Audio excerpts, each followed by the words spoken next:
डिस्टर्बिया। कहानी की शुरुआत में हम केल और उसके डैड को फिशिंग करते हुए देखते हैं। उन दोनों की बातों से लगता है कि इन दोनों के रिलेशन बहुत अच्छे हैं, यानी केल और उसके मॉम डैड एक परफेक्ट फैमिली हैं। केल के डैड उसे इस तरह फिशिंग करना सिखा रहे होते हैं जैसे केल कोई छोटा बच्चा हो। आगे हम देखते हैं कि केल और उसके डैड फिशिंग करके वापस अपने घर आ रहे होते हैं और वो गाड़ी के अंदर भी एंजॉय कर ही रहे होते हैं। केल कार चला रहा होता है, लेकिन तभी अचानक से उसका ध्यान भटक जाता है और एक दूसरी कार से उनकी कार का भयानक एक्सीडेंट हो जाता है, जिसमें केल के फादर की वहीं पर मौत हो जाती है। इस एक्सीडेंट में ना तो केल और ना ही उसके फादर की कोई गलती थी, लेकिन फिर भी केल अपने फादर की मौत का जिम्मेदार खुद को मानने लगता है, जिससे अब केल डिस्टर्ब रहने लगता है। वो अपनी ही क्लास में अपनी टीचर को एक पंच मार देता है, क्योंकि वो टीचर केल से उसके डैड के बारे में कुछ गलत बोल देता है, जिसे सुनकर केल अपना आपा खो देता है। इसी वजह से अब जुवेनाइल कोर्ट केल को 3 महीने के लिए हाउस अरेस्ट की सजा सुना देती है, क्योंकि केल अभी 18 साल से छोटा है। उसे एक खास किस्म के एंकलेट को पहनकर रखना होता है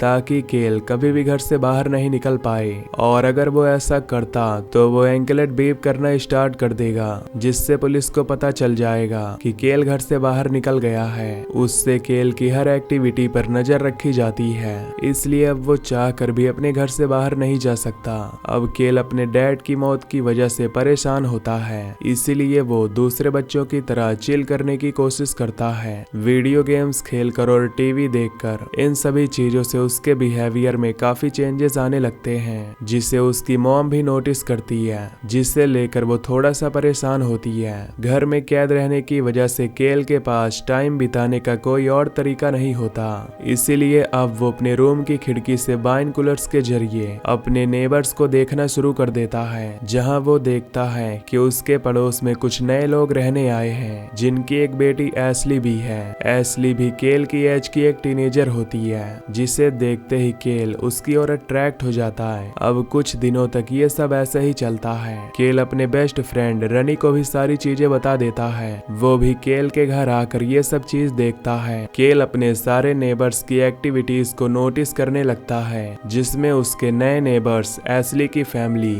और मिस्टर रॉबर्ट टर्नर है, और कुछ बदमाश बच्चे जो केल को अक्सर परेशान करते रहते हैं। उन बदमाश बच्चों की वजह से केल एक बार अपने घर से काफी दूर चला जाता है, जिस वजह से उसका एंकल मॉनिटर बीप करने लगता है, जिस वजह से पुलिस वहां पर आ जाती है, जो केल को लास्ट वार्निंग देकर छोड़ देती है। और ये पहला मौका होता है जब केल और एस्ली एक दूसरे से इंट्रोड्यूस होते हैं। अब इस इंसिडेंट की वजह से केल की मॉम काफी परेशान होती है, क्योंकि उन्हें ऐसा लगता है कि केल काफी गैर जिम्मेदार है, लेकिन अब केल की मेंटल कंडीशन थोड़ी सी बेहतर होती है। ऐसे ही एक दिन केल रोजाना की तरह अपना टीवी देख रहा होता है, जहां पर वो एक न्यूज देखता है जिसमें विलियम्स नाम की लड़की एक हफ्ते पहले गायब हो गई थी, जिसके गायब होने से पहले एक पार्किंग अटेंडेंट ने वहां पर एक क्लासिक 1960 मॉडल की फोर्ड मस्टैंग देखी थी, जिसके लेफ्ट फेंडर पर डेंट पड़ा हुआ था, और वो एक सीरियल किलर की दी हुई डिटेल होती है। लेकिन केल इस इंफॉर्मेशन को सीरियसली नहीं लेता,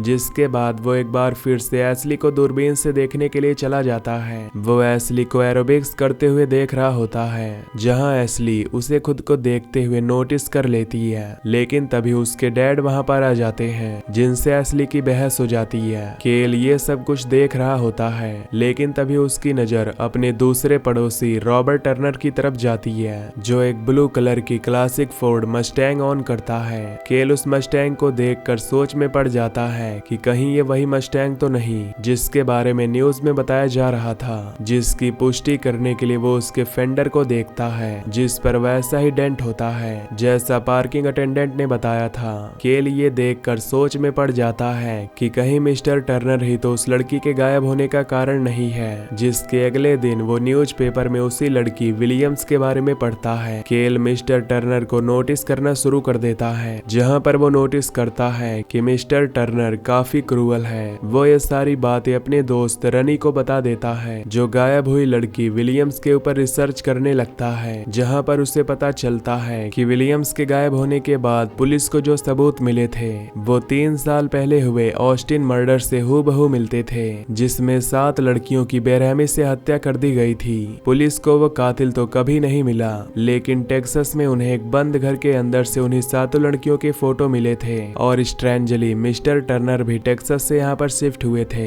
इतनी इन्फॉर्मेशन केल के लिए काफी थी टर्नर को वो खूनी साबित करने के लिए, लेकिन पुलिस केल की थ्योरी से ज्यादा प्रैक्टिकल प्रूफ पर विश्वास करती है जो केल के पास अभी भी नहीं है। यानी केल को अभी और सबूतों को इकट्ठा करना होगा ये साबित करने के लिए कि टर्नर ही वो कातिल है। पर केल के साथ एक प्रॉब्लम होती है कि वो अपने घर से बाहर नहीं जा सकता। खैर केल के लिए अभी इस चीज से इम्पोर्टेंट एक और चीज थी जो कि एशली थी, जिससे वो और रनी दोनों स्विमिंग करते हुए देख रहे होते हैं, जिन्हें एशली भी देख लेती है। इसलिए वो सीधा केल के पास उसके घर आ जाती है, जहाँ शुरुआत में दोनों को लगता है कि शायद एशली इस चीज से नाराज हो गई होगी, लेकिन एशली भी इन दोनों के साथ इनकी इस इन्वेस्टिगेशन में उनका साथ देने लगती है, जहां पर ये लोग एक कैमरा सेटअप लगाकर टर्नर का वेट करने लगते हैं। वेट के दौरान केल और एशली काफी करीब आ जाते हैं, लेकिन तभी वहां पर कुछ हो पाता। ये लोग देखते हैं कि टर्नर आज किसी लड़की के साथ वहां पर आया होता है, और हैरानी की बात ये थी कि जिस डेंट के बारे में केल ने एशली और रनी को बताया था,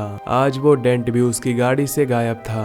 और वो लड़की जिसके साथ टर्नर वहां पर आया होता है वो एक क्लब गर्ल होती है, जिसे एशली काफी आसानी से पहचान लेती है, और वहां पर सारी चीजें काफी नॉर्मल होती हैं, जिसे देखने के बाद एशली केल से बताती है कि शायद तुम्हें कोई गलतफहमी हुई है, क्योंकि मुझे टर्नर कोई सीरियल किलर नहीं लग रहा है। जिस पर केल उसे बताता है कि शायद हमें थोड़ा और इंतजार करना चाहिए, लेकिन एशली अभी इंतजार करने के मूड में नहीं होती, इसलिए वो वापस अपने घर चली जाती है। जिसके जाते ही केल नोटिस करता है कि जो लड़की टर्नर के साथ आई थी वो अचानक से पैनिक करते हुए हेल्प मांग रही थी, मानो जैसे कोई उसके पीछे पड़ा हो। केल ये सब खड़ा होकर अपने घर से देख रहा होता है कि तभी टर्नर के घर की लाइट्स ऑफ हो जाती हैं। केल अपने दोस्त रनी को कॉल करता है और बताता है कि टर्नर के घर जो लड़की आई थी उसकी जान खतरे में है। रनी उससे कहता है कि हमें पुलिस को फोन करना चाहिए, लेकिन तभी केल देखता है कि वो लड़की टर्नर के घर से वापस जा रही है। लेकिन यहाँ हम एक चीज ये नोटिस करते हैं कि जो लड़की टर्नर के साथ आई थी उसके बाल रेड कलर के थे, और जो लड़की अभी टर्नर के घर से बाहर जा रही है उसके बाल भी रेड कलर के ही हैं, लेकिन उसका चेहरा ढका हुआ है। अब केल को भी यहाँ पर लगने लगता है कि शायद वो थोड़ा ओवरथिंक कर रहा है। जिसके अगले दिन टर्नर केल की मॉम के साथ उसके घर पर ही आ जाता है, जिसे देखकर केल एकदम से सरप्राइज हो जाता है। केल की मॉम उसे बताती है कि उसकी गाड़ी का टायर पंक्चर हो गया था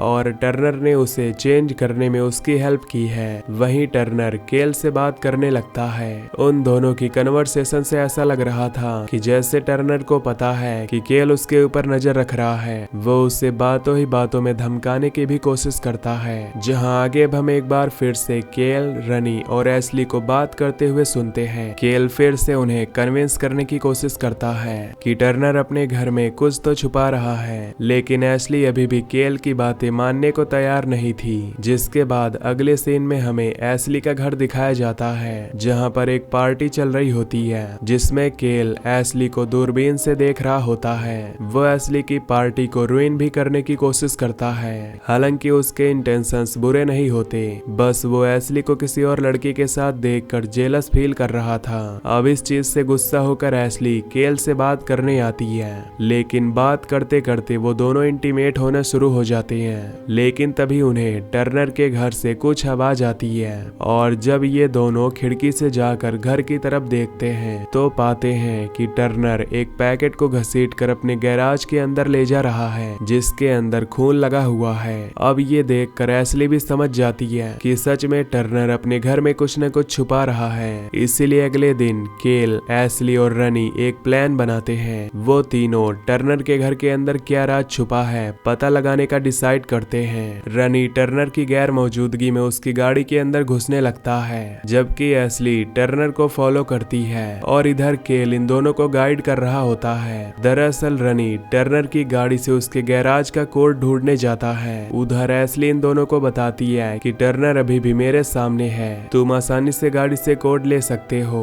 लेकिन तभी अचानक टर्नर एशली के सामने आ जाता है और उसे धमकी देते हुए कहता है कि मैं जानता हूँ कि तुम तीनों क्या कर रहे हो। बेहतर बेहतर होगा कि तुम लोग यहीं पर रुक जाओ, नहीं तो मैं पुलिस को कॉल करके बता दूंगा कि तुम लोग मुझे स्टॉक कर रहे हो। ये सुनकर एशली काफी डर जाती है। वो केल को बताती है कि गलती हमारी ही है, हमें टर्नर की प्राइवेसी की रेस्पेक्ट करनी चाहिए। जिसके बाद एशली और रनी दोनों अपने घर चले जाते हैं, लेकिन केल को अभी भी इस बात का यकीन होता है कि वही सीरियल किलर है जिसे पुलिस ढूंढ रही है। इसलिए अब वो उसके ऊपर और नजर रखने के लिए एक कैमरा डिजाइन करता है, जिसका एक्सेस सीधा उसके कंप्यूटर में होता है। जहां अब आगे हम देखते हैं कि रनी भागता हुआ केल के पास आता है और उसे बताता है कि मैंने जल्दबाजी में टर्नर की गाड़ी में अपना मोबाइल छोड़ दिया है। अब केल रनी को वो कैमरा देकर टर्नर के घर की तरफ भेज देता है, जहां वो रनी के चुराए हुए कोड से टर्नर के गैराज को खोल देता है, जहां रनी को उसकी गाड़ी से उसका फोन भी मिल जाता है। उधर केल उस कैमरे की मदद से सब कुछ देख रहा था, जिसमें वो उस पैकेट को भी देखता है। इसलिए वो रनी को उस पैकेट को चेक करने के लिए बोलता है, जिसे चेक करते हुए रनी केल को बताता है कि उस पैकेट में से बहुत गंदी स्मेल आ रही है, जैसे कोई लाश सड़ गई हो। लेकिन उसे कंफर्म करने के लिए इसे खोलना होगा।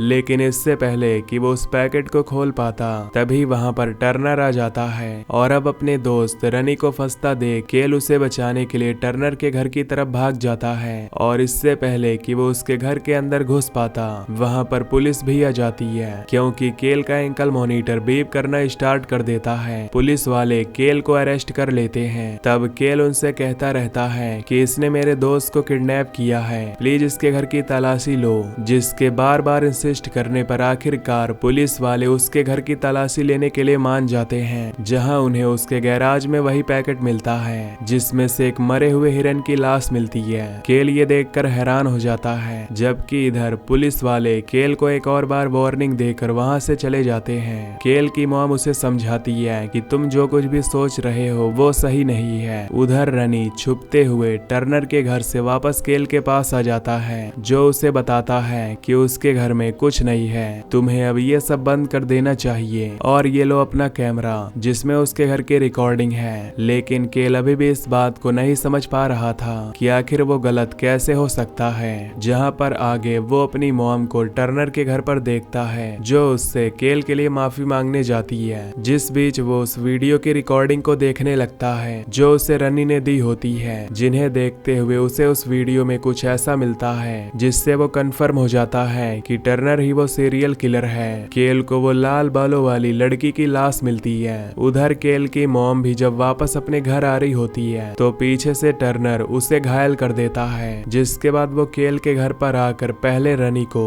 और फिर बाद में केल को बंदी बना लेता है। लेकिन तभी वहां पर एशली आती है, जो टर्नर को घायल करके केल को वहां से बचा लेती है। केल सीधा टर्नर के घर जाकर अपनी मॉम को ढूंढने लगता है। इस बीच एक बार फिर से पुलिस को ये पता चल जाता है कि केल अपने घर से बाहर निकल गया है, जबकि उधर केल टर्नर के घर पर अपनी मॉम को ढूंढ रहा था, जहां उसे टर्नर के घर में एक सीक्रेट बेसमेंट मिलता है, जहां पर उसे उन सभी लड़कियों की लाश मिलती है। और अब एक पुलिस वाला भी टर्नर के घर पर पहुंच जाता है, जहां पर उसे सारी चीजें फैली हुई दिखाई देती हैं। इसलिए उसे भी अब टर्नर पर शक हो जाता है। लेकिन इससे पहले कि वो कोई बैकअप बुला पाता, टर्नर उस पुलिस वाले को भी मार देता है। इधर बेसमेंट में केल को उसकी मॉम मिल जाती है, जो काफी घायल होती हैं। लेकिन इससे पहले कि वो वहां से निकल पाते, टर्नर उनके ऊपर हमला कर देता है। लेकिन इस बार केल बहादुरी से उससे लड़ता है और टर्नर से सीरियस फाइट में वो उसे मार गिराता है। उसने खुद को और अपनी मॉम को इस हैवान से बचा लिया था, और साथ ही उसने अनजाने में एक ऐसे सीरियल किलर को पकड़ लिया था, जिसने ना जाने कितनी मासूम लड़कियों को मारा था। खैर अब दिखाया जाता है कि केल के इस कारनामे की वजह से उसकी बची हुई सजा को माफ कर दिया जाता है, जिसके साथ ये मूवी यहीं पर खत्म हो जाती है। तो दोस्तों वीडियो को लाइक और चैनल को सब्सक्राइब कर दीजिए। Till then take care, love you,